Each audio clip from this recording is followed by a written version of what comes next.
Hello and welcome back to Inside Quotes, the show where my brother and I rewatch, review, and relive the staples of our childhood. This is episode 114, and I'm your host, Jeremy. With me today is my older brother, Jonathan. Jonathan, welcome back to the show. Quack, Sorry, quack. I'm getting a little distracted by our guest right now. I can smell you. How? All right, everybody, welcome back, Bryce Bridgeman, to our show for the fifth time. What an entrance, as per. But if you see Bryce on this show, you know it must be Halloween. So, Bryce, we're really glad you could join us. We know October is a pretty busy season for you. You really celebrate it. You got lots of activities planned, and we're just so thankful that you squeezed us into your schedule this year. Okay, well, let's talk about the movie that we decided to cover today. And what are we This covering? year. Well, first of all, the history of Bryce being on her Halloween. He's covered with us Monster House, Scooby Doo, E.T., and Ernest? Scared Stupid? Ernest Scared Stupid. Yep. Wow. Okay. Yeah. So Has it been that long already? I'm getting it really old. has. Yeah. Yeah. These years are flying by. But yeah, so we're talking about 9 today, and if you haven't seen that movie, that's understandable. Neither had I. It's quite niche. But I was a fan of it growing up, and turns out Bryce has always thought that was an underrated movie too. So, Oh yeah. This movie is interesting to me because it's like one of those ones that you would always see commercials for, like on television, and Yeah. like this.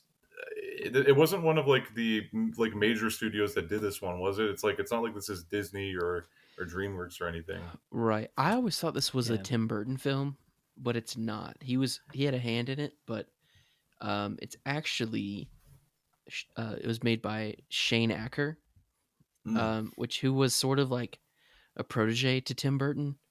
And Tim Burton was credited as a producer, right, of this movie, or Yeah. some extra writer or something like that. I saw that this was based on a short film. Yeah, Yeah, Did you so know that, or Shane- did you see that?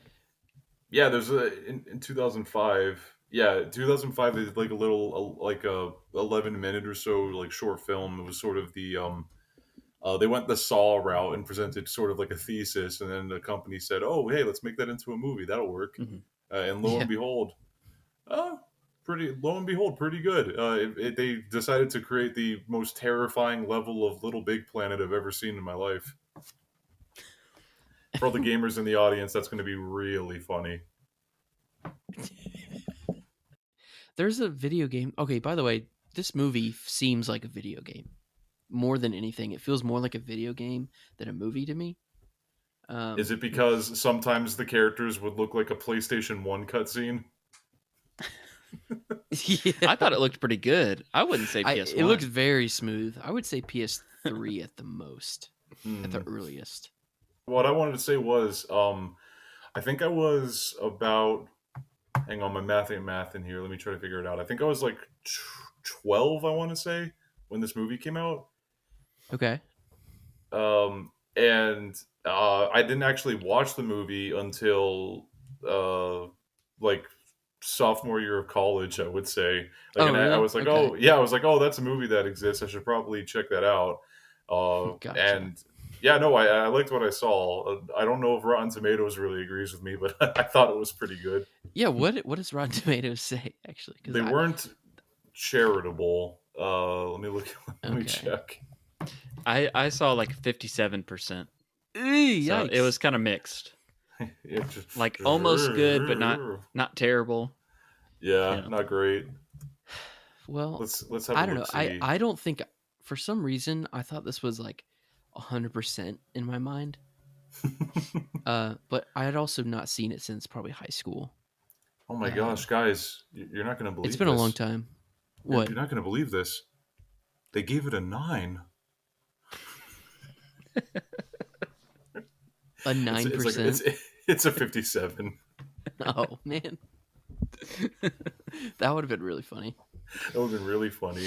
Well, speaking of, I mean, the jerks who were in charge of this movie apparently have a sense of humor, because do you know when this film came out? Yeah, 2009. September Two- 9th, 2009. 9909. 999. The marketing Mm. for this movie is so impressive to me. They like hyped it up so well. Like not only did they wait to release it till 9909, which is a once in a lifetime, honestly, once in multiple lifetime year date. Um, but they like they just went crazy with marketing. They created an entire Facebook page for the scientist that created all them. Have you seen this, Mhm. Bryce? No, I actually haven't. Dude, The scientist didn't dude, strike me as a Facebook go to it user. right now. Go to it right now. It's There's still there? it's called The Scientist 9. It says 9 scientists. Yeah. Yeah, 9 scientists. And he posted, well, first of all, it's a little teaser for the sequel that's never coming out, but his Yeah, it's last not post happening. was in 2017 that was saying like something has awakened or something like that. You know But something? I was about to say that it feels kind of out of character, but then I realized it's Facebook. It's full of old people. yeah.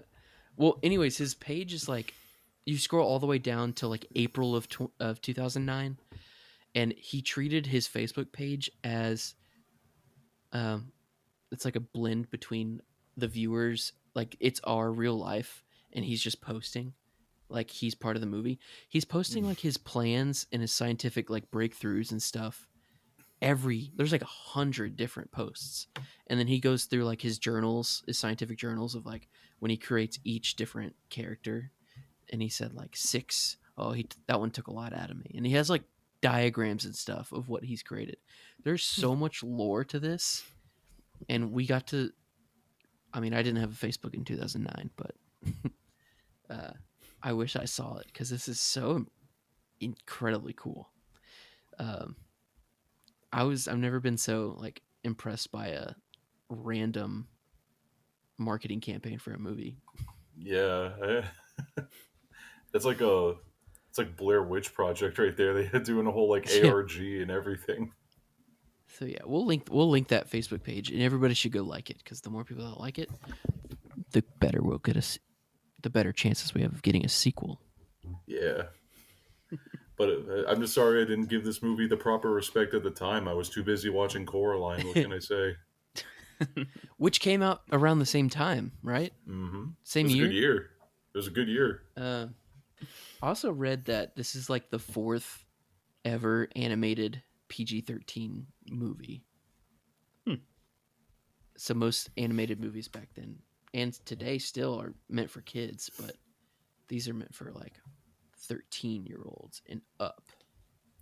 Yeah, Not this just kids. ain't your baby's movie. This is for the big kids. This is But I definitely Rugrats all watched grown it. up. Yeah. Yeah. I would imagine that it didn't make a ton of money just because like audiences being confused, like, oh, is this for kids? Is it not for kids?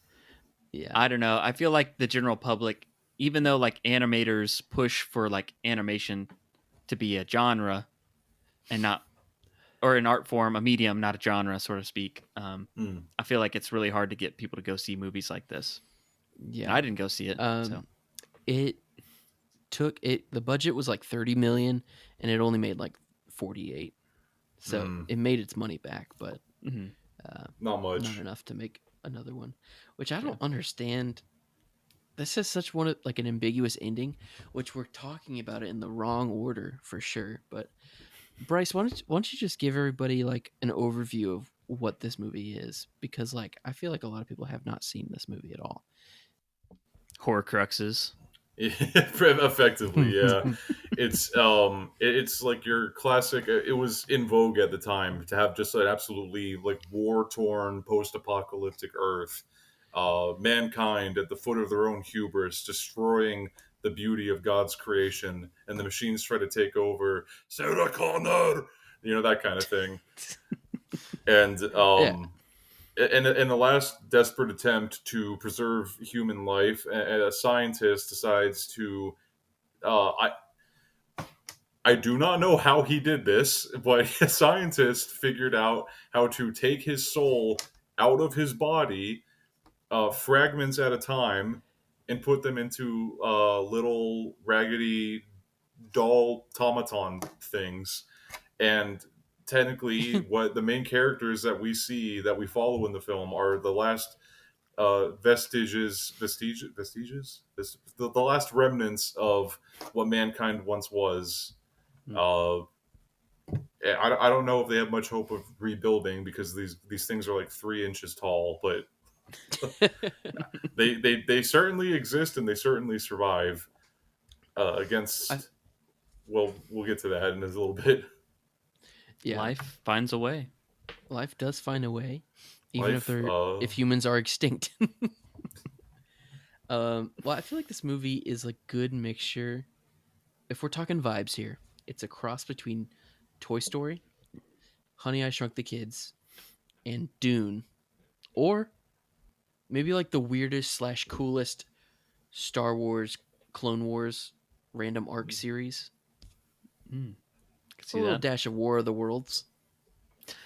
Okay, Toy Story. From the very first shot, I immediately thought of the Toy scene Story in Toy 2. Story 2 Yeah. when the expert comes in to like repair Woody and he's got, he's sewing the stitch and sewing him up and everything. Oh yeah, and then he takes his soul out of his body Woody's and he ready. puts it in Woody. I love that part. Yeah, exactly. Yeah, I think that was a Cheeto, actually. And then he rubs his eyeball with a Q-tip. Yeah. Ooh. Ooh. Somehow the most satisfying and the most unsatisfying shot of all. It's a fantastic. Painting scene. over Andy's name. Yeah, if we can Just talk putting about a 9 there. that old fella for a second. Instead of Andy, it's just his 9. If we can talk about that old gentleman for a second, I gotta tell you, if you were a parent back during 2009 and you weren't sure if this was like an okay film to show your kids, the movie reveals its hand very quickly. I counted, and within the first 3 minutes, there's a dead body. Yeah, I was not expecting to see the dead body. It All the catches you dark off stuff guard.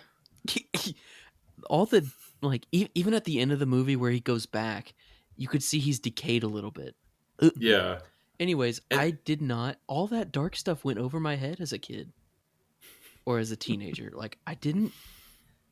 Maybe this is like my gateway into watching the most bizarre films because I love a good bizarre film. Not necessarily dark. I do love a good Tim Burton animation or any movie really, but I don't know. This seems to be my gateway drug into dark slash bizarre films that don't necessarily have the happiest ending. It's It's something just or something like other. with a bizarre concept. Even if it doesn't stick the Yeah. landing, it's something that appeals to you. Something I can like The Lobster. Yeah. If you've seen that movie is bizarre, and it just goes in 3 different directions. But yeah. So post-apocalyptic machines have taken over the world. Is this a movie about AI? Is it warning us about AI? In some sort, because it's got to be like. I was thinking about this as I was watching it because there was some machines that just seemed to be machines. There was Yeah. like oil rigs that were just like pumping, moving up and down. Yeah. It's like the characters in the movie wouldn't have been like scared of that. But like there were some machines that had some kind of like sentience to them. Yeah, And you would have to think were that's some kind of robots. programmed AI. Yeah, like during the war, they had like the big like tripod looking things, like those were there, and of course you had like the machine, quote unquote, which the scientist had given his intellect to, but none of his soul. So when you're all brains and no heart, you make terrifying monsters. Apparently, Kind of a twist at the end where, spoiler alert, he is the maker of the dolls, but also the machines. So he used all of his intellect and created something that destroyed the world, yet he also created something that could save the world. Question mark? Barely. Yeah, I don't know. Such a weird concept that you probably shouldn't dive deep into. But I want to. This movie's so cool. I don't know. The movie is a series of, from its inception, characters both causing and then solving their own problems. Dude, yeah. Is what it comes down to. He was the one that plugged in the talisman anyways. Yeah. Well, Jonathan, before we get into more of the movie, do you have the Muppet of the Week?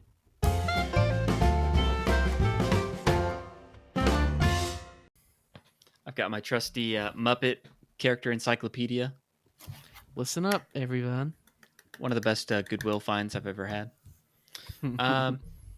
We all know how it's Halloween. Bryce is on the show, so I got to go with someone kind of spooky. And who is more spooky than Uncle Deadly? Uncle Deadly is a great pick for this. Uncle Deadly.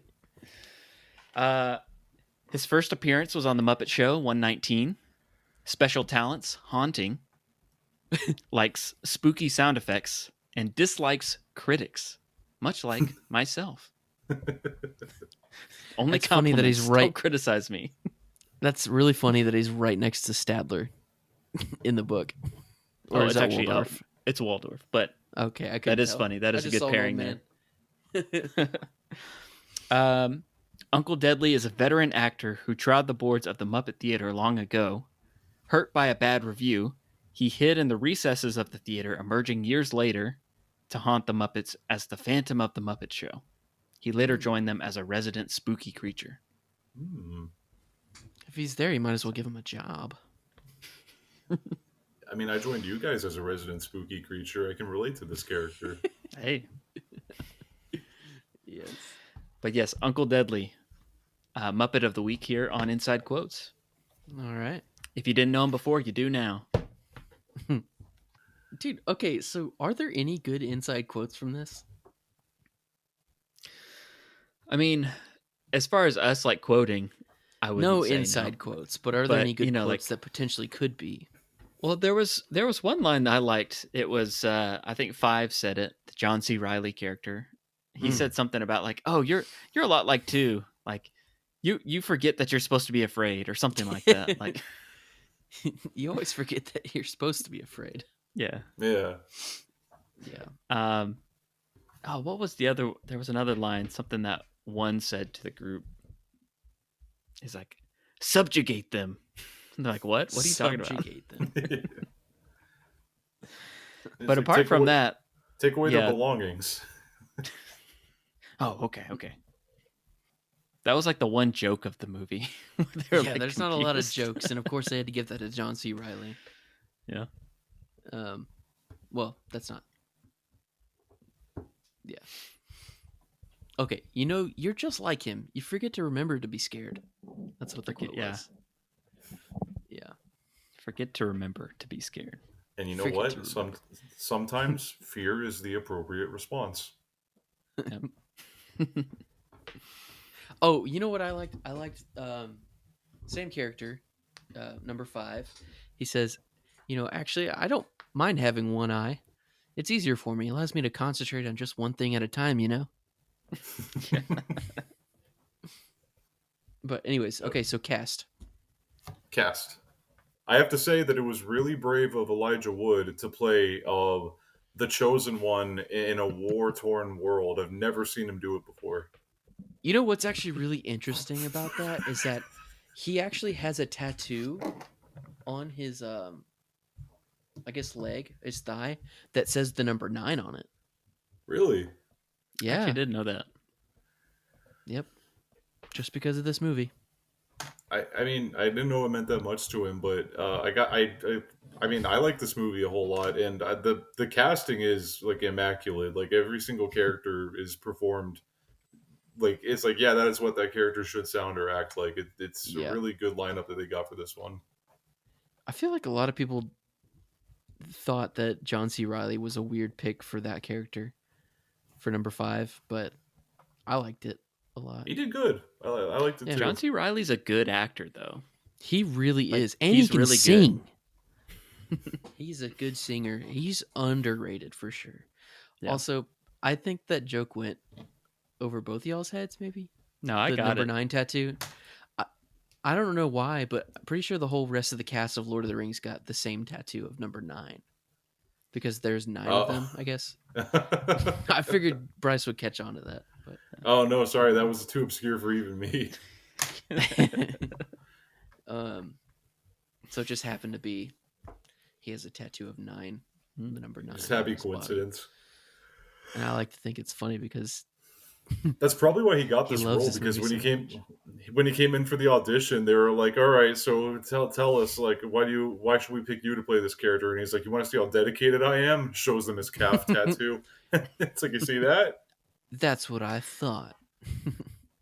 I was curious, like, was he like kind of experiencing a little bit of a lull in his career that he started doing like voiceover work? But At he this was a point? voice in Happy Feet. I forgot, like Yeah, in he was the main 2005. kid.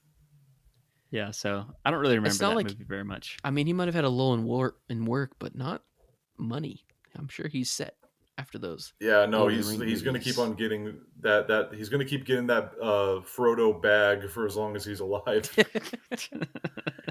But this was also around the time he was playing Spyro the Dragon, of all characters, and you bet your interesting. bottom dollar I was In a playing video those game? games.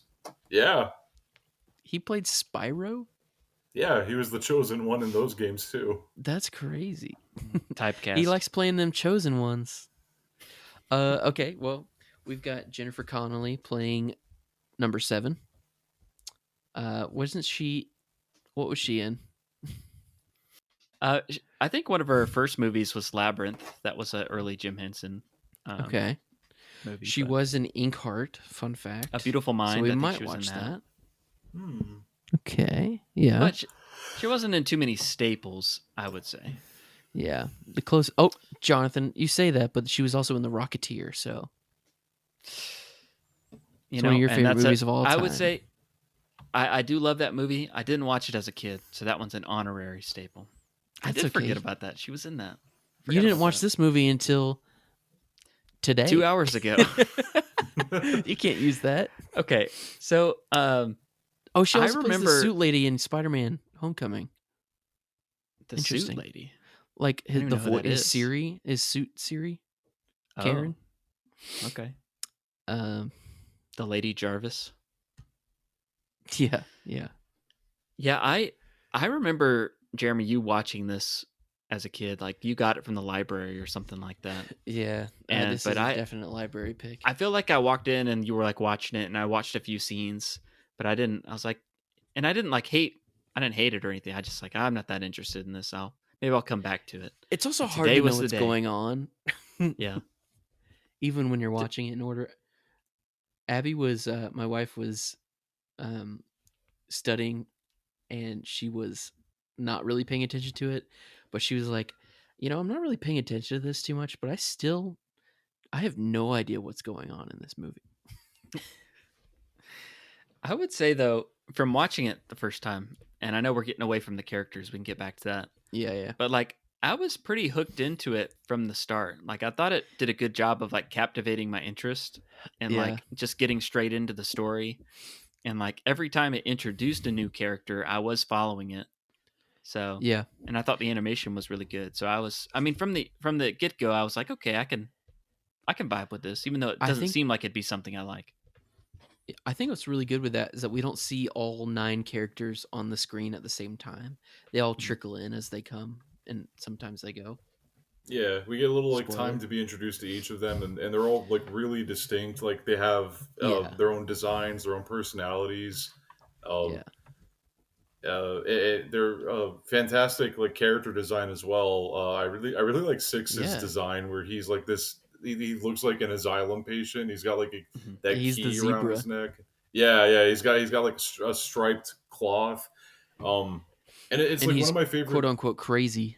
Yeah. He's like the oracle of the group. One of my favorite Yeah. details in this is that from 1 through 9, you can tell that the scientist was getting progressively better at like making these things, because like one Yeah. himself, if you look at him, he's actually kind of shabby looking, like a little bit more thrown Yeah. together, and then like by the time he gets to 9, it's like a meticulously handcrafted 5 Even in even just the comments. eyes. Yeah, The eyes yeah, look like so if, much more advanced for 9 than yeah, much more expressive. His yeah, fingers are like than 1. fully carved out, and everything. Like a lot of care was put into him. You could He's say the that chosen one. he really put his heart and soul into making these things. And he Well, at least his soul, that's a good not one. necessarily his heart. Yeah. It- Okay, but yeah, so my interpretation from the first viewing was these were all his like soul, right? This wasn't like his team and he was like the last to go. Mm. It was like him. ooh, I It was was it. curious about that. Yeah, because that's a good it's like point. you divide yourself into like 9 parts, and if so, which part of you is the woman part of you? Because Interesting. apparently he had to have been really in touch with his feminine side, considering 7. Yeah. Well, okay. So you bring in a good point. To our knowledge, we're not supposed to know that. That's a good Mm, speculation, though, because to their own knowledge, they don't know who they are till the end of the movie, so they just assume that they are all him. But if I feel like, well, if you read the source material, aka his Facebook page, you'll see mm, that like 6 took a lot out of him to build. mm. That's what he said. So I Hmm. wonder. I kind of like that idea more. Is that his whole team was on the verge of dying because of this gas and all these machines and stuff, that they all like sacrificed themselves a little bit. I don't know. That's a little weird too. Yeah, I could see there being like a scenario where he's just like this is his last hope, and he just like, Yeah. does this last one and then gives up the ghost, so to Yeah. speak. Yeah. Um, but yeah, I don't know. I was just kind of confused on that. I had some other questions, but we can get to it a little bit later on. Yeah. Well, it's like they always say, me's a company. Okay, so which one did we started out with 9? Are we counting down? Should we do I'm that? just going through. Or just The or cast in list. introduct. Okay, Jennifer Connelly was number 7. Number 1 was Christopher Plummer. Yeah. He's like an old school actor. Known for Sound of Music. National Treasure. Was he his grandfather at the I at the thought start? so. Yeah, I think so. It might not. Is it? He had a It's gotta mustache, be. so it couldn't be. Who else would he be? I don't know, but honestly, since we did cover Fantastic Mr. Fox, he definitely looks like Bunce, the cider guy. Yeah. I will say that it's like Oh, he was in fantastic. Knives Out. Oh, I forgot about that. we talked before about like fantastic casting, and like he's one of, in my opinion, like the strongest performances, because he's clearly like this like aged, weathered old man. Yeah. He's like really weary about the world around him, and has like a longer history with it than the other characters do. Mhm. He's just like the guy is just tired. He's trying to just keep everybody alive, and even if he like butts heads with the main characters, you like understand where he's coming from. Yeah. It's a really interesting character type. It even looks like him. It's the only doll that looks like him. uh, he was also in Up, playing the villain in that. Oh, Charles Muntz. Mhm. But the thing I know him from mostly is Sound of Music. Yeah, he was in National Treasure playing the grandpa. Yeah, that But makes sense. yeah, He's he was definitely also like in A a Beautiful classic. Mind. Was he? Yeah. He's definitely an old school like classic actor that's been in a lot, and by the time you get to the movies that were coming out when we were kids, they're the kind of one that's like they bring Paying him for the in. nursing home movies. You know what I'm saying? Yeah, a little bit of golfing money or something. Yeah. No, they kind of bring them and they bring in a little bit of gravitas to like a small character or something like that. I feel like that's kind of I happens really, a lot. honestly, Jonathan, that'd be a cool little video essay we could work on. Separate video. Or just an idea to think about. Different, like, older actors outperforming their child movie roles. But yeah. We got to number 2. That was an actor named Martin Landau, who's another, like, I think more old school actor. He's an older guy. Okay. I haven't seen a ton with him, but I think he's actually been in several like Tim Burton movies because he's got like Frankenweenie on his credits list. Really? Nice. Ed Wood was on there. I feel like I saw another one earlier, but I think he's on this movie because Tim Burton produced. I think that's why he's cast. I mean, honestly, it's if you don't see Two's actor a lot, that's probably okay because Two himself wasn't in the movie for very long either. That's true, and that was a moment for me that like, yeah, there's like these just like really shocking realizations that you remember, like, oh, this is like serious stuff when like you see him just like get vaporized basically. Yeah, and it's not enough that they vaporized him. I forgot that they straight desecrate the man's corpse. But well, I'll talk more about that in a second. All right, we'll have a whole segment about that. I want to talk about the spooky monsters later. Okay, I don't think there was a 3 or 4. Am I missing that? There was a 3 and 4. Those were the twins. Was it? Yeah, 3 and 4. I mean, that makes sense. Yeah, they don't say nothing. They just Shutter guys. Yeah, they just catalog things. I loved them. It's like the twins were everything. That was my favorite scene of the movie. Yeah. That's what they go to like their little library and their archive, and I liked that. That was cool. Yeah. Yeah. And then we've got number 6, the oddball, sort of the same way too. Crispin Glover, who is known for being a good actor, great actor, and also a weird actor. Mm-hmm. So, yeah. Some might know him as George McFly from the Back to the Future movies. Listeners of Inside Quotes might know him better as Biddleman from Like Mike. Hey. Yeah. We talked about number 7. Yeah. Number 8. Was that like the goon henchman guy? Yeah, the big boy. one.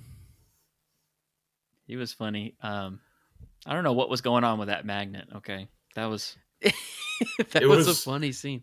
That was funny. It was 2 things, possibly. I don't like the implications of either. I think it was just getting high off of a magnet. It was just, ooh.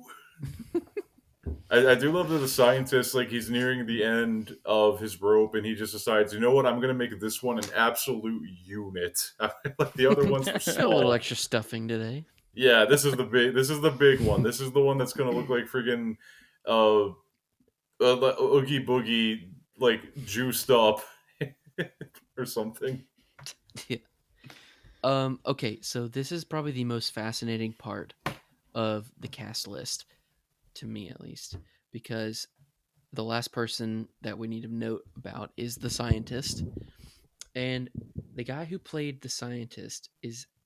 Oh no, we didn't talk about John C. Reilly. He played number 5, but we already talked about him. Great guy.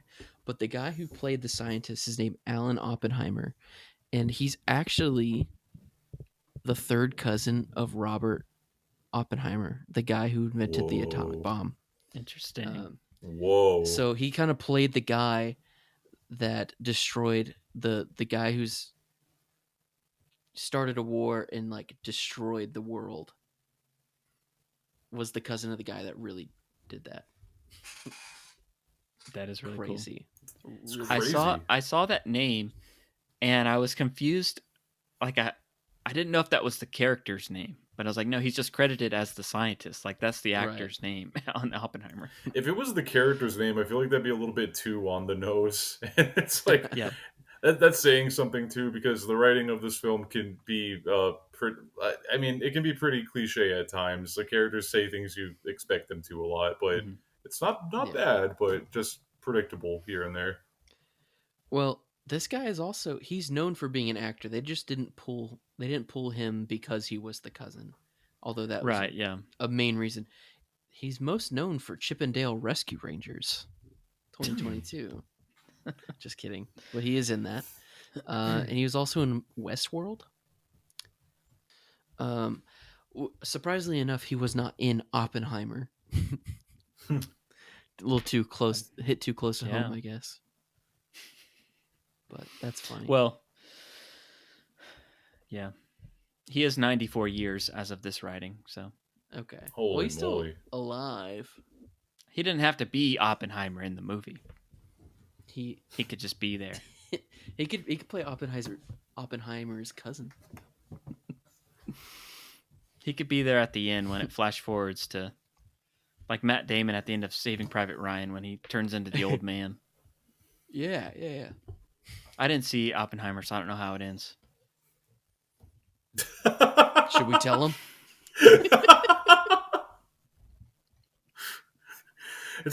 That's like guys, don't Neither spoil did certain Titanic. people.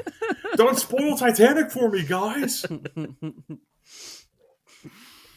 You were saying it's a little bit on the nose. Do you think like the villains in this movie that like created the machines, besides the scientist, that was supposed to be like an allegory for the Nazis? Oh, absolutely. I did think it was interesting that they called each other comrades, though. Yeah, like, that's kind of a Russia thing. So maybe they're trying not to. Well, they were mix it up a little bit. I'll tell you this much: whoever it was, they weren't Americans. That's what I can tell you. Yep. It seemed like a alternate universe because if it was modern, it seemed like it was World War II, World War One. Time, but also like if they're going with the Facebook group marketing thing that maybe it is post-war Nazi Germany wins, or I don't know, maybe it's World War III. Who knows? But yeah, they had some like old planes and old helmets and stuff. So and it just had like that sepia tone, like old look. Very aesthetic movie for how dark it is, honestly. Oh yeah. I liked the look of this. I was thinking how like Bryce might not know, but we've basically done like 3 animated movies back to back. We did Fantastic Mr. Fox, Wallace and Gromit, Curse of the Were Rabbit, and then now 9. So we've got like 3 like pretty good animated our movies. First computer generated. But like, yeah, I don't know. I think it's gonna be pretty tough for us to like choose like best animation at the end of the year here. Yeah, it is. That will be hard. I will say that it's 2009. And I don't know if it was like a major studio or anything. It's not quite like Monster House, where because that movie aged really well. This one definitely shows its age a little bit, but I think there's also like a charm in that too. And to be honest with you, if the movie, if they were somehow able to just give the whole thing a lighting pass, it would hold up even today, in my opinion. They could remaster it. I'd be down for that. All right. Everybody call Bryce. Bryce. Do it. Oh no. How's the edit going, comrade? And I'm like, oh. So we did kind of go through the characters a little bit, but if we want to go through them all again and like talk about their specific traits, because each different doll, which actually I looked it up, they're called Stitch Punks. That's their species, I guess. Each one of these, I'm not going to call them Stitch Punks. That's too cringe. But yeah, Lilo and Stitch.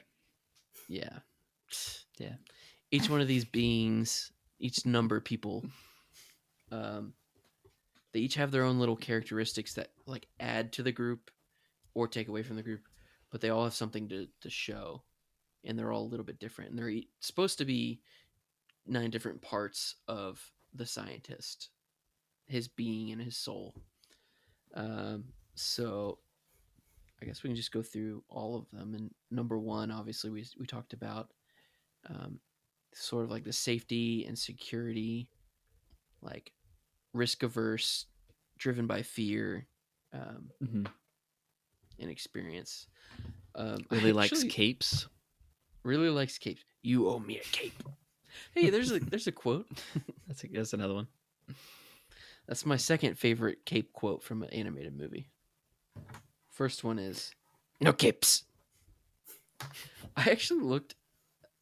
I was researching this and I found a forum online called Movie 9 Forum, and Mhm. it's all these people obsessed with this movie. And Bryce, you're on this that? one, No, definitely not. No, not me. I don't know what you're talking about. Top commenter, Groovy Bridge. It's like, wait a minute. no, the top commenter is called Stitch Punk 6. Okay. Yeah. That's him. That's number 6. That's Bryce's favorite. I do like 6. But this was posted in 2014, and Bryce said he watched this in college, so that's proof that it wasn't him, unless he's lying. Anyways, they went in such a detailed character analysis for each character, Okay. and I kind of wanted to go over that. Yeah. Character number one, Christopher Plummer. He was driven by fear, and he envelops human insecurity and insufferable pride. I think this is the part everybody tries to hide and the person nobody wants to be. And then number 2, which I thought was interesting, this part, because it said his thing that defines him is faith and not necessarily like his intrigue and interest in, because he's the inventor of the group. He's sort of like the gadget guy. Yeah, he's the classic brainiac of all of them. But he seems to like be the project manager of the group too, because he's the one that's driven. He's like the opposite of one, really. But it says it's hard to pinpoint too, because they think for all intents and purposes he has the least amount of on-screen development, but he seemed to have faith in things he couldn't understand, given that he seems to be the only one to put any stock in anything 6 said or drew. Faith is believing without seeing, and I think 2 is an embodiment of that quality. Mm-hmm. Then he talks about the twins, which the twins were really hard to gauge too, other than that they were very observant, and like they had a wealth of knowledge. 3 is the protective spirit. I think 3 is the bolder one because 4 seems to hide behind him or her frequently. I think anybody who has a good relationship with the brother or sister can relate to being this protective. And then 4, the introvert. Neither of them talk, but being 4 hides behind 3 so much, he would say that that's the introvert. Number 5, his trait is lack of confidence, self-doubt, and 5 underestimates himself and gives the permission that he lacks what it takes to be or do things that he's perfectly capable of doing. Like he knows what to do, he's just scared to do it. Yeah. Kind of like Kylo Ren, really. Just 5 is an interesting character because he's like the closest thing that 9 has to like a sidekick or a partner in crime, kind of Like a like friend, the two of them. The two of them like clearly form some kind of bond like during the film more so than any of the other dolls do. The thing that I noticed about 5 was I really liked it. I think 5 is my favorite out of all of them. I think what I liked about him is that he like had a strong relationship with each different person. Like he was close. Like he seeked out a connection with all the types of people, all the types of dolls. And a lot of the other people weren't like meshing well with the others, but he's like the glue of the group. And He's the one friend in the group who's like buddies with everybody. Yeah. I relate with that a little bit. Humble brag. Yeah. Sorry, that sounded really bad. I'm a popular guy, no big deal. Okay, number 6. Number 6. Social awkwardness. eccentricity, depth. 6 is very eccentric and obviously has trouble connecting socially with others, and I attribute this to the fact that he's so terribly deep. He sees a bigger picture than everyone else, but unfortunately, he lacks a way to relay it so they can understand. Sometimes you're a deep person and almost no one believes you. Um, okay, 7. Fiercely independent, brave and adventurous. That's pretty much it. Inside Not of too all much of depth us, there. inside of each and every one of us is a girl boss waiting to take over. Yeah. And everything's super personal Just with her, waiting too, to slay. which is, she takes everything to heart, which is cool. Yeah. Yeah. Number 8, need for acceptance.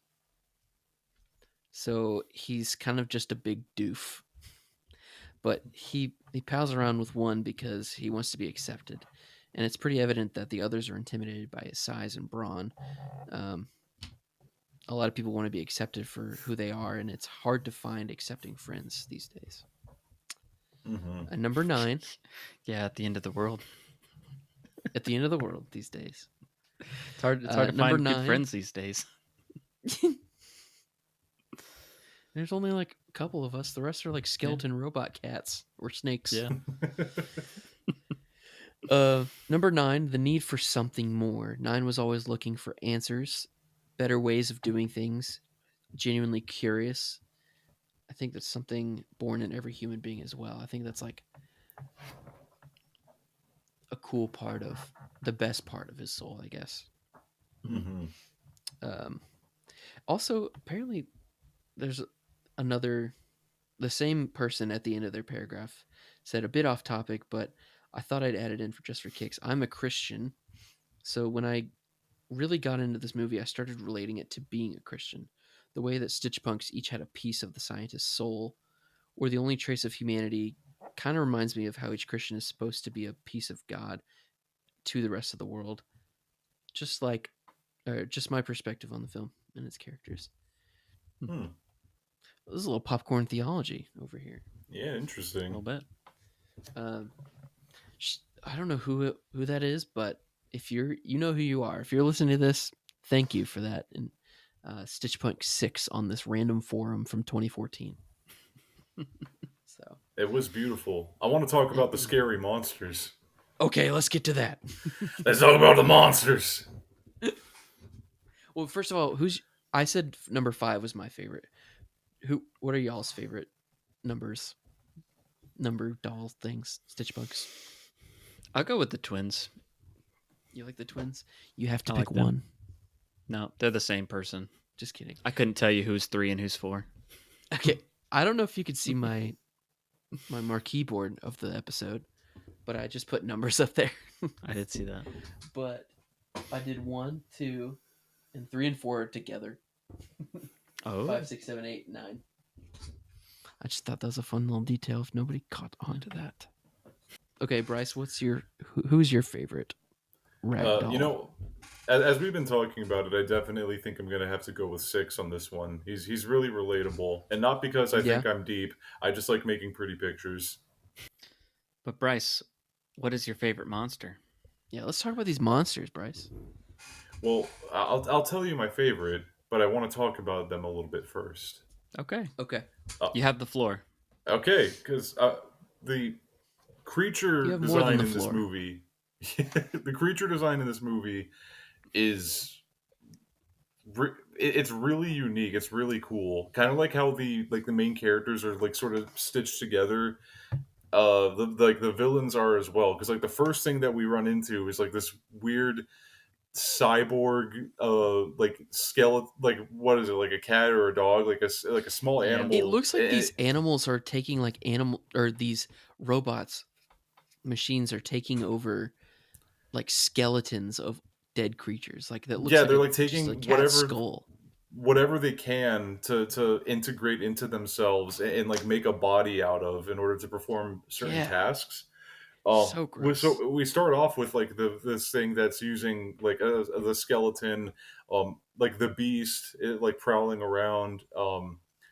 After that, we get the like the bird creature when the machine has like finally woken up, and it decides that it's going to start like making stuff. So it like crafts together like this bird that attacks him at the church. And this thing is like straight out of I Have No Mouth and I Must Scream. It's got like a face that just opens up like the beak Yeah. in all different directions. Ugh. It flies around. It's got like a fan attached to it. It's like weird, like Yeah. leathery. It's such an insanely cool design. Like a really really cool sequence when they're like fighting against it over Almost like a there. pterodactyl. Yeah, and the main characters have a really bad habit of starting a small fire and completely destroying the building by the time the confrontation's Yeah. over. I don't know how they keep doing it. They do it twice. I don't know how they pull it off. But something that I love is when the fabrication machine realizes, oh, they destroyed the bird. It's like, I worked really hard on that. So it's like, I'm gonna take something else, and it's like, and this is easily this one's my favorite one, and it's easily, in my opinion, like the most messed up one in the movie. It looks over and it sees what is now the like left behind corpse of two, and it's like, and proceeds to create Yeah. something that you talked about Toy Story much earlier in the podcast. It reminds me of something Sid would make if he was way more messed up. If Sid was a Because communist.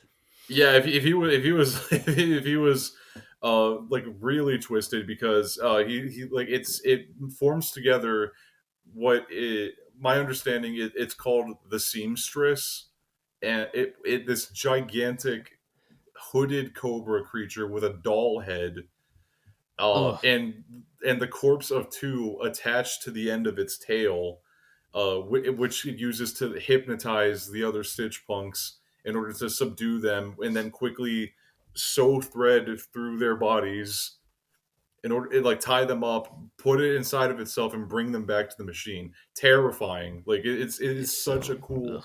Yeah. design. Like everything about it is like done in such a way where the main characters are, when it first shows up, it's like, crap, how do we fight this thing? It's like it's got It's our number. It read our freaky. book. Yeah. Yeah, insanely cool, and the way it gets defeated is also a fantastic scene as well. Really brutal too. It's like there's a lot of this movie is a very brutal film. If these weren't like little toys, like little artificial life forms, and if you looked at them from the lens of human beings, the stuff that they were getting away with, what they did to these poor characters, And remember, I was like is 11 years old when I saw this movie. yeah. Or maybe like 10. Or, I mean, 13 maybe. 13. It was PG-13. Of course. You legally have to say you were 13, I think. For legal reasons, I was 13. Yeah. Before I get to like the big boss, I will say that there's also like little monsters running around. There's of course like the tiny like spider henchmen like swarming the place. Like the machine Yeah. clearly had a lot of time on its hands and decided to just start making like little guys. It also had these. If you want to talk about the whole militaristic aspect of the film, they had those like zeppelin, like those tiny blimp things Yeah. floating Little around. They floating kind of looked like, croissants. I was about to say, they look like glowing croissants, and they got like air raid sirens attached to them and everything. But the Those are big actually, fun fact about those, I read that those are the exact same sound recordings from World War II and World War One air raid sirens. So cool. details, They went the extra mile with this movie for sure. yeah, which leads me into the big baddie himself. The never says a single line of dialogue, but you know this thing is evil. The fabrication machine that the scientist was Yeah. responsible for creating. It was designed to make things. It was supposed to be used for good, and it's like, you could have fooled me, because when they turned it on, it immediately looks evil. It has a glowing red eye. It's like Why go it red? looks. It's scary. It has like a million different arms. Yeah. And the only thing, like, and now we're like far in the future. It's like outer shell is taken off, It and you keeps just see all growing like onto itself. yeah, it keeps like it integrates different things. It's got like a saw blade on one of its arms, and that's not even going into how it literally rips these soul fragments out of our main characters and traps Yeah. them inside of itself. It's like and it gets stronger every time. horrifying way to kill off your main cast, and nobody is safe in this movie because by the end of it, we're down to like less than half of the amount we started with. Yeah. It's something Well, else. My Mm. easily one of my favorite scenes in the whole film is when all the characters are celebrating with the record player, yeah, that's and creepy. yeah, They're it's like so somewhere over the such. rainbow. I still The get only chills. song. Yeah, it's such a good scene. They think they finally won, and then Five is the first to notice. He's like running, and you Yeah. don't quite hear what he's saying, and then you see the big thing lumbering after him. Machine isn't dead; they just disconnected what it was attached to. It's coming after them Yeah. still, and and now it's angry. Yeah. You think that's interesting that it was sucking the soul out of these characters, but we don't know at this point, but we should know that that soul is the scientist who created both of these things, and it's like the evil thing that he's created sort of like took everything out of him, including his soul. There is In the something to end, be said about like the poetry that the machine was something that was created with no soul, and the Stitch Punks are like literally his soul put into these things, and it's almost like the machine wants what it lacks and is like viciously pursuing them in order to get that. yeah, Which it six points out is like they're trapped inside of the thing for as long as it's like taking their souls and it has the talisman. Uh, yeah. Really, really terrifying high concept for what is like still essentially a kids film, like There's family genuinely film. so much to unpack in this Y- short y- movie. Like it's 70 minutes, 71 yeah, minutes long. yeah. Such a short movie. It felt like forever Yeah. because it was nonstop stress. In a good way. Entertaining, not like I want to die stress right now. Yeah, but just like, oh man, can these little guys get a break? Everything is trying to Yeah, kill yeah. them. It's genuinely like a war movie, like Saving Private Ryan or something. Oh yeah, But oh it's for a sure. Especially like post-war movie. yeah, but like near the end when they're fighting the machine, like literally in a Yeah, trench, they're like using like mortar rounds against it and yeah, stuff. They're like repurposing all this old, like military equipment that they found. It's like so just yeah, like taking the environment and just playing with like the set pieces and the props and everything. The movie uses like every part of the animal. yeah, yeah. I did have one question. I guess we talked a little bit about one's character traits of like fear and I don't know, um, just wanting to keep things the way they were. And I was a little hazy on like what he knew about like who they were. Like, did he know Yeah. that who he did know that he was like taken from the scientist or whatnot, and he knew that everyone Yeah. else was. I wonder if he was alive and was watching him create too. That's Yeah, because interesting. like one clearly has a lot more. I think he made one really early on before he made the other ones because one clearly has like a lot of history behind him to be sure. Like he's aware of probably how things used to be and like his fear comes from like it defines who he is, but I also it's not like misplaced because outside of what he did to two, like effectively like sending him off to his death, which is like irredeemably evil thing to do. But I will say that everything else that one does is like he's almost totally either justified or right about because nine does mess up a ton of things in the movie. Like things get bad after he shows up. Ooh, that's Nine another thing I wanted to note. Nine is that coworker, that like new employee that you get at work, and they're just like, "Well, why do we do things this way?" And then they just try and do everything different, and they just mess everything up. It's Yeah, like, and you know, it's like, we bro, did it this way for a We reason. yeah, told we you. have these policies, man. All right, just That's funny. That's not how I showed you how to do that. it's like I'm gonna send you to HR. HR is a giant evil robot with a scary glowing eye. There's something to that though, like that nine when all these people, mostly nine, create their own problems and have to fix them. that's such like a sort of like a more scaled down version of what's actually happened in like the bigger Hmm. picture. Like the scientist created these things, and he has to fix them before he dies. That's what makes him the Doesn't most end up human happening, but out he's of all of created them. his own problems, and that's what makes all these dolls the most human, like the last little bit of humanity on the earth. I think that's Something I did want to really say cool. about that is I do love the idea of in any like sci-fi story or anything where it like in a long enough timeline where inevitably mankind destroys itself as we are apt to do, that humans, if they ever like want any chance of survival, we can't continue to like be the way that we are. Like there had like whatever human beings are down the road aren't humans the way that we know them today.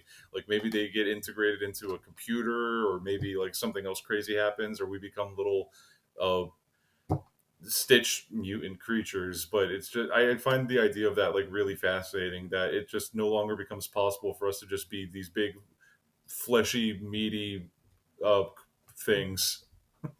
Hmm. I see us more optimistic, I guess.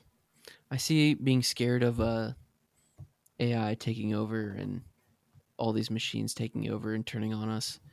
But then I see the creepiness of Elon Musk's creation of that new robot, which gives me iRobot vibes, but also Star Wars droids vibes.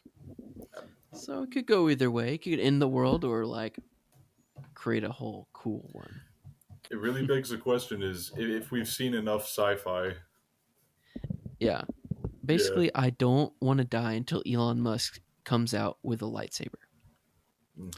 I was gonna say with nine, I felt like watching it the first time. I didn't really, I didn't fully know the twist, but I was getting tipped off that like there's more to him than meets the eye, so to speak. Like, Yeah. and like what you said a minute ago really like got me thinking, because you were like, well, maybe one like watched the scientists create all of them and stuff, but like Yeah. I remember Seven asks Nine like, where'd you come from? But I guess she wasn't there, right? Yeah, they all But it's left. like, but none of them knew who he was when he just shows up. So it's like, where they just didn't see him make that one, or I guess not. I don't know. Huh. But I felt like there was something else to his identity of like who he was, but I didn't fully know or anything like that. Hmm. I kept I was just expecting confused him. why one was like trying to stop them. Like, I He was mean, like scared. after, as far as like once you get like 2/3 in through the movie, after Nine's already messed up everything, so we might as well just keep on going here. He was still like trying to stop them. Yeah, it's Yeah. I like don't know. some cost. Yeah. I think he just wanted to go back to when things were stable, but not as Hmm. good. Hmm. Um, kind of like when the Israelites were all like, "Can we go back to Egypt, please? We had 3 square meals a day," but they were in We were fact, in slavery. I, it's also just a weird quirk of the film is nine. I don't know if it's just like a writing thing or if it really is just like his character, but he someone will put an idea in his head and then nine will proceed to like roll with that for the next like 30 minutes. Like yeah, it's like, oh, two just got kidnapped, we have to go rescue two, and it's like, why? It's like, I understand that he helped you and he's a nice There's guy, still but a like, chance. yeah, but that's exactly, it's all like he there's still a chance. knows. And it's like, it's not based on anything, you just met that guy. Same thing with oh, we He gotta go to the room, that's he where the gave him source his is. voice. He was his first ever Yeah. friend. That's true. He's literally like just come into existence. He likes him He's just better like, than one, so he's like, "I like this guy better. Let's go save him." You're kind of a Maybe that's buzzkill, just one. what that whole thing about like looking towards a future that you can't see at the moment. Maybe that's just part of like what makes him nine, is that he has at least some sort of understanding of right from wrong, even if he doesn't fully grasp what it is about like the people or the actions that he's like interacting with and undertaking. He still like proceeds to do it anyways. There's like something Yeah. to be said about that kind of character. Mhm. It's like it's like the scientist still in him. Like he recalls that he knows what is the correct course of action. All right, Jonathan, what's the prop of the week for you? And so this one, I don't know, maybe like the staff with like the light bulb on it. But then in reality, it's only like a few inches. No, I think it's cool. That was my pick. That's your pick? Yeah. I had a few other ones. I was trying to kind of brainstorm, but Bryce, do you have one? No, I agree. I think it's the staff that it's in all the posters. It's like the main thing that Nine uses throughout the movie, and it actually ends up helping him when he like uses it as a decoy at one point. I love when he builds it. Yeah, that too. So effortlessly. It's like building a lightsaber. Like he already knew what to do before he even did it. Yeah. If I was a freak, I would say a magnet.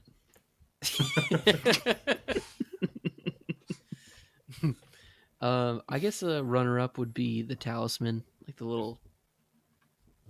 Right. Yeah. Oh yeah.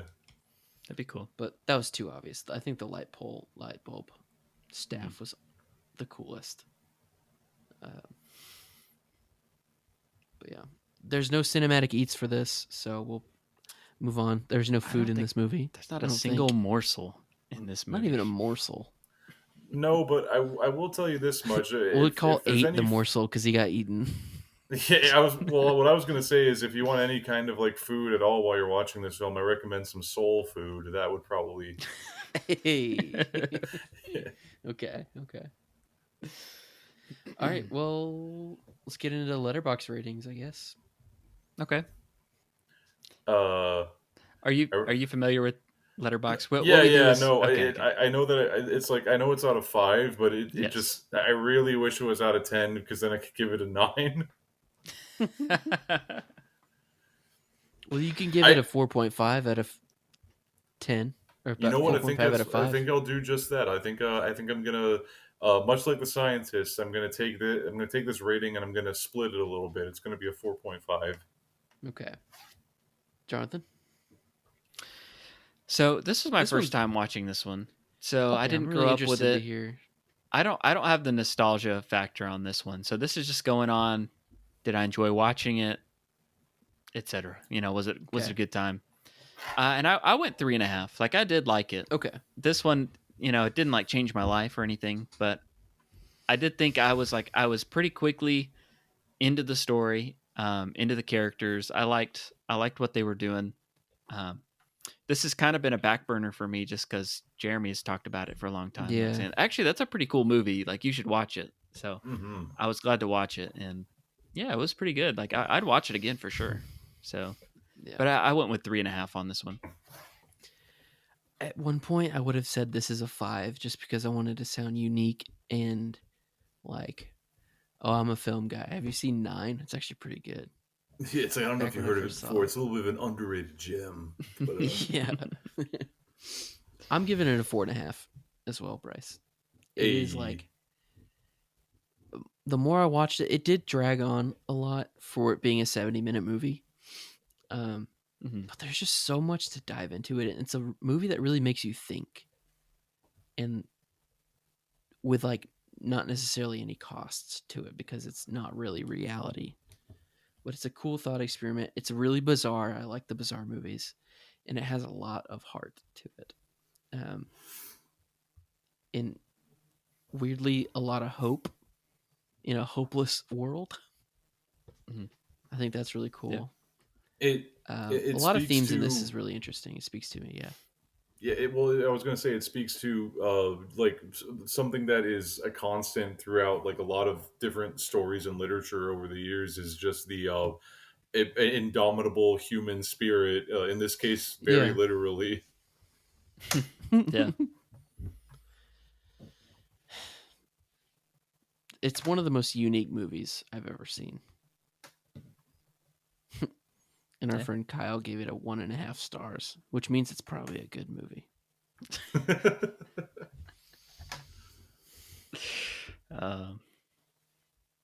But yeah, that's all I've got right now. Happy Halloween, Bryce. This isn't really a Halloween movie. It's just dark and spooky. you could get away with putting it on a Yeah. Halloween. I think Yeah. the essence of a good Halloween film is how badly it'll traumatize your kids. And this Yeah. one, It is had I scary. watched it when it was coming out, this would have ruined me. Yeah. But I'm a I big boy; I can handle it. I forgot to mention we laughed about like that magnet scene, but 8 literally does like sit down on a bench which is a severed hand. Like I don't know if Are you you remember that. serious? I didn't It's notice just that. it's just a human hand it's just laying there and he sits down on it like it's a bench. Oh my goodness. I was like, okay, that's hmm. So yeah. I did not notice that. Ew, gross. I would never want to watch this movie again. I think Uh, I would. I definitely would. This is a good one. This is a really good one. If you haven't seen this movie and you're still with us at this point, thank you for loving us more than you could know. And 'Cause we're that is sorry really for cool. spoiling it hardcore Yeah. for you. Yeah, maybe we'll do a little spoiler warning at the front or something. But if you're at this point, who cares? Nah, it's an old one. Go see this movie. It's cool. It's a worth watch. It's worth the watch for sure. Yeah, rent it on Amazon. I was or interested to see something. what Jonathan was going to think about it because it's you don't necessarily like these type of movies, like the ambiguous ending. We didn't talk about the ending. What? I don't mind an ambiguous ending. It's just I don't always When like it there's- when movies try and tell me how to live my life. That's true. Okay. Or more narrow mindedly when they try and tell me to live my life other than the way I like to live it. Yeah. Mm-hmm. Okay. So we don't need to dive deep into the ending necessarily, but I do have one question for y'all. You know how when all the spirits went up into the sky, and then Spirit in the Sky started playing? Just kidding. Oh And it started to rain, and you can see Uh-huh. the close up. The last shot is a raindrop, but with a bunch of different little microbes that were the same glowy green as the spirits. Mhm. What does that mean to y'all? Does that mean there's a bunch of them about to come and repopulate the earth, or spirits have been released? I definitely think it's like sort of like life energy being brought back to the earth. Like they're going to like slowly bring life back to the planet, and it's Okay. gonna like take a long time. But it was like one last gift that the spirits gave Mm. to like our characters. Is like it's like help you one last time to like rebuild, and hopefully there's like a future for the world. Okay. Yeah. The no more humans though, just the human spirit. So there could be just a bunch of different dolls. Now they have to invent a flesh golem and put all their soul fragments into that thing, and then we'll just have humans again. Ew. Yeah. Ew. Okay. I did like when they took back, like at the end when they bring back the spirit form or whatever. It also displays their number. Oh yeah, Yeah. it's like it's You gotta know floating what off of them. who you're dealing with. Yeah. I thought that was funny. Yeah, I would agree with Bryce. I feel like that's kind of the way I took it. Was I mean they're like they're free to roam and do whatever, but it's like it leaves you on that I don't know, that note of like this isn't the end for these characters. Like, yeah, there might be more to come. Yeah. Do you think they were trying to set up a sequel? Um, I feel like it's self-contained, so it doesn't necessarily need one. Yeah. But But there's stuff to it work with obviously, if they wanted to. but yeah, it definitely leaves it open. Like they could definitely tell more stories if they wanted to. Sweet. There's a lot of other numbers out there. There 10, Yeah. 11. Let me hit you with a little bit of a curveball here. 0. He was in Ooh. holes. Oh yeah. All right. Well, Bryce, thank you for coming on the show again. We love it every time you come on the show. Thanks for having me. Honestly, it's always good to be here. I always look forward to Halloween because we get to reconnect with you. Maybe Halloween was the friends we made along the way. Maybe the real soul fragments were the friends that we befriended along the way. Bryce, you want to tell us where they can find you? Are you promoting? You want to plug anything? Sure, yeah. You can find me on Instagram, the Twitter that I don't use, and other places at Groovy Bridge. I make art sometimes. That sounds so Uh, familiar. yeah, Yeah. I think it's pretty good. But you can see for yourself. You let me know, and maybe ask me for a commission. Send me money. That's always cool. Yeah. All right. So our music was done by Alex Bird, and Bryce does our artwork. And you can find us on Instagram at Inside Quotes Cast. So let us know what movies you want us to cover on the show. Comment on our post. Jeremy, I gotta say, you did a post for our Fantastic Mr. Fox episode. There was a lot of slides on that. I was scrolling forever. Instagram's letting you do 20 photos now, and I did 18. I just I could have kept man, going. So many production stills. There's too many good. There's too many good. It was great. You made that like whole post a stop motion film unto itself. I know. But yeah, go follow Instagram and join our Patreon if you love this show and you want to share it with friends. Do that. But we'd really appreciate it for $3 a month. Join our Patreon. We're doing videos now. Obviously, if you're watching this, check us out on YouTube. Comment below, the thumbs up, subscribe. We're also on Apple Podcasts and Spotify, so if you can, leave us a 5-star review.